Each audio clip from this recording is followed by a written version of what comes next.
विद्यार्थी मित्रांनो नमस्कार. पोस्ट ऑफिस भरती याच्यामध्ये लक्षात घ्या, फायदा कोणाला होणार आहे?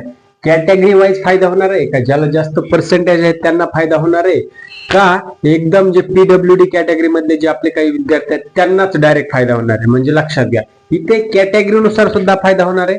दुसरं पर्सेंटेजचा सुद्धा फायदा होणार आहे. आणि तिसरं म्हणजे तुमच्या प्रेफरन्स कुठे देत आहे त्याचा सुद्धा फायदा होणार आहे. परंतु तो फायदा कशा पद्धतीने होणार आहे, तुमची कॅटेगरी कुठली हे जर मला कळलं तर तुमचा फायदा नक्कीच मला त्याबाबत सविस्तर सांगताय. परंतु ओव्हरऑल पाहायचं झालं, open category, OBC category, SC ST, PWD सगळ्या कॅटेगरी मधलं फायदा, पर्सेंटेज आणि प्रेफरन्स या तिन्ही गोष्टीचा संबंध कशा प्रकारे येतो आणि कसा फायदा पडतो हे तुम्हाला सांगणार आहे. लक्षात घ्या, आता मेरिट लिस्ट ही सहसा जीडीएस मध्ये काय होते मित्रांनो, पर्सेंटेज बेसिसवर लागते, हे तर तुम्हाला नोन आहे. दुसरी गोष्ट, आता समजा ओपन कॅटेगरी पासून आपण चालू करूया. समजा तुम्ही कन्सिडर करा की ओपन कॅटेगरी मध्ये आहात.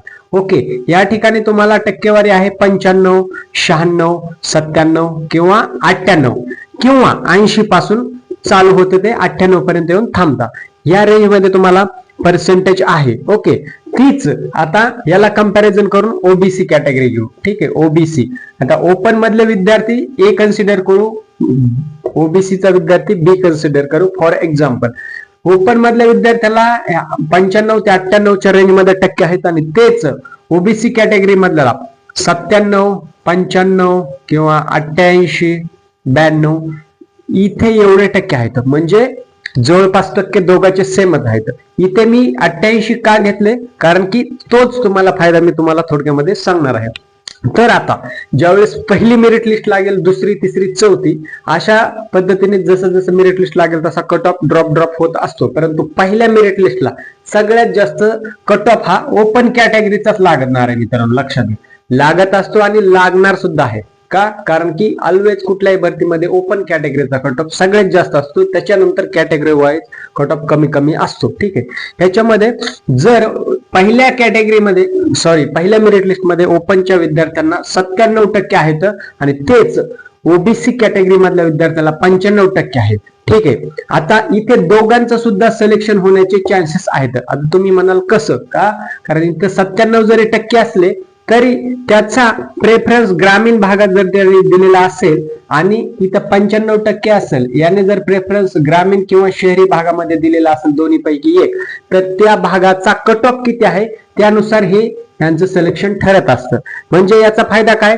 जर एकाच गावात त्या दोघांचा प्रेफरन्स असेल, ओपन वाला 97 असेल आणि ओबीसी वाला 95 असेल, ओके, आणि कट ऑफ ओबीसीचं 95 लागले, ओपनचं 97 लागले, तरी सिलेक्शन कोणाचं होणार? ओबीसी कॅटेगरी वाल्या विद्यार्थ्याचं. कारण हे दोघं एकमेकाला कॉम्पिटिटर आहेत आणि आपलं जीडीएसचं सिलेक्शन हे फक्त पर्सेंटेज बेसिसवर होत असतं. फायनल रूल म्हणतोय, बाकीच्या गोष्टी सुद्धा मॅटर करतात, पण फायनल रूल हा पर्सेंटेज बेसिसवर होत असतं.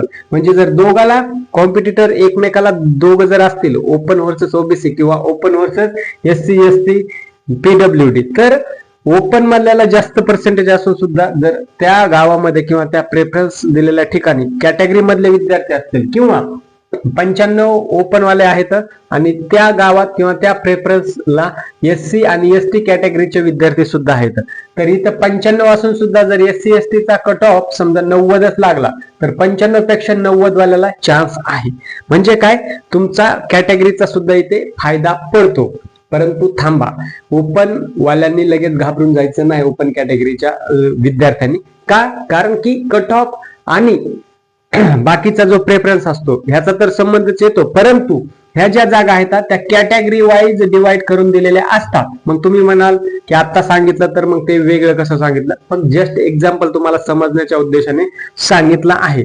कॅटेगरी वाईज म्हणजे कसं, तुमच्या गावामध्ये open, OBC, SC ST PWD असं समजा ओपनला 5 जागा असतील, ओबीसीला 7 असतील, एससी ला 4 असतील, पीडब्ल्यूडी ला 2 असतील. ओके, मग त्या ठिकाणी प्रेफरन्स दिलेले जे असतात त्या ह्या जागा ओपनच्या ओपनलाच मिळणार, ओबीसीच्या ओबीसीला, एससीच्या एससीला, पीडब्ल्यूडीच्या पीडब्ल्यूडीलाच मिळणार. ठीक आहे, म्हणजे इथं आता स्पर्धा खरं सांगायचं म्हटलं तर त्या कॅटेगरी मधल्या विद्यार्थ्यांची त्या कॅटेगरी मधल्या विद्यार्थ्यांसोबतच असणार आहे. ठीक आहे, म्हणजे तुमची स्पर्धा ओपन वाल्यांची वेगळी, ओबीसी वाल्यांची स्पर्धा, ओबीसी वाल्यांसोबत ओपन वाल्याची स्पर्धा, ओपन वाल्यासोबत एससी वाल्याची स्पर्धा, एससी वाल्यासोबतच असणार आहे मित्रांनो. ठीक आहे. त्याच्यामुळं कॅटेगरीनुसार जागा दिल्यामुळे हा एक फायदा होतो. म्हणून कॅटेगरीचा हा सुद्धा फायदा आहे की तुमचं सिलेक्शन चान्स, पर्सेंटेज, प्रेफरन्स ह्या गोष्टीवर डिपेंड ठरतं. ठीक आहे. फक्त मला एक सांगायचं, तुमची कॅटेगरी कुठे आणि तुम्ही प्रेफरन्स कुठे देणार आहेत, एक अनालिसिस करून सांगा. त्यानुसार मी बेस्ट सजेस्ट करण्याचा नक्कीच प्रयत्न करतो मित्रांनो. दुसरं आहे, कमी मार्क्स वाल्यांना या ठिकाणी संधी असेल का? आता फॉर्म भरल्याच्या नंतर निकाल लागेल, first, second, third, fourth merit list, परंतु त्याच्यामध्ये नेमकं पर्सेंटेज कोणाला किती आहे त्याच्यावर मेरिट लिस्ट मध्ये नाव येत आहे का नाही हे आपल्याला पाहणं मेरिट लिस्ट लागल्याच्या नंतरच कळेल. म्हणजे काय, कट ऑफ किती लागतोय त्याच्यावर सगळं कमी आणि जास्त दोन्ही पर्सेंटेज वाल्या विद्यार्थ्यांना चान्स मिळणार आहे. परंतु या सगळ्या गोष्टी कट ऑफ वरती डिपेंड असणार आहेत. म्हणून जोपर्यंत कट ऑफ लागत नाही तोपर्यंत कमी वाल्याला चान्स आणि जास्त वाल्याला कमी चान्स, किंवा कमीला काहीच चान्स नाही, जास्तीला जास्त, असं कुठलंच मॅटर त्या ठिकाणी होणार नाही किंवा अशी कन्सेप्ट होणार नाही. म्हणून मेरिट लिस्टची मेरिट लिस्ट लागेपर्यंत आपल्याला वाट पाहणं काळाची गरज आहे. त्यानुसारच आपल्याला कमी वाल्यांना सुद्धा चान्स मिळेल. जसे जसे मेरिट लिस्ट लागेल तसं तसं कट ऑफ ड्रॉप होईल. त्यानुसार सगळ्या गोष्टी क्लिअर होत राहील. ओके, सो तुम्ही चॅनलवर नवीन असाल तर अशाच महत्वपूर्ण अपडेटसाठी मला वाटतं चॅनल नक्की सबस्क्राईब करायला पाहिजे. आणि तुमचे काही प्रश्न किंवा काही डाऊट असतील तर नक्की कमेंट बॉक्समध्ये टाकायला पाहिजे, जेणेकरून त्याच्यावर 100% सोल्युशन आणि उपयुक्त असं परिणामकारक उत्तर देण्यास मी नक्कीच तयार असेल आणि मला याचा आनंद वाटेल.